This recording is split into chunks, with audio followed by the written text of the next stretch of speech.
મધ્ય પૂર્વ ક્ષેત્રમાં હાલમાં જે પરિસ્થિતિઓ બદલાઈ રહી છે તેના અનુસંધાને ઘરેલું જરૂરિયાત માટે પૂરતો એલપીજી ગેસનો જથ્થો સુનિશ્ચિત રીતે વિતરણ થાય તે માટે રાજ્ય સરકાર અને જિલ્લા વહીવટીતંત્ર બનાસકાંઠા દ્વારા સતત મોનિટરિંગ કરવામાં આવી રહેલ છે.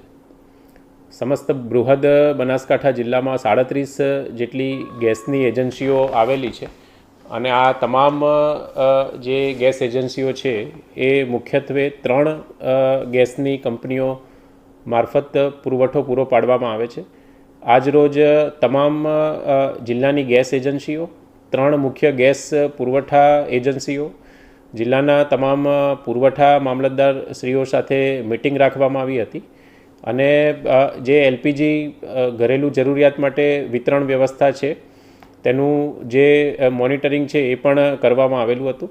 હાલમાં બનાસકાંઠા જિલ્લાના તમામ ગ્રાહકોને કોઈપણ જાતની અફવામાં આવ્યા વિના જરૂરિયાત મુજબ જ ગેસ સિલિન્ડર લેવા માટે વિનંતી કરવામાં આવે છે તથા 2 બુકિંગ વચ્ચે સરકારશ્રી દ્વારા 25 દિવસનો સમયગાળો રાખવાનો નિર્ણય પણ કરવામાં આવેલો છે.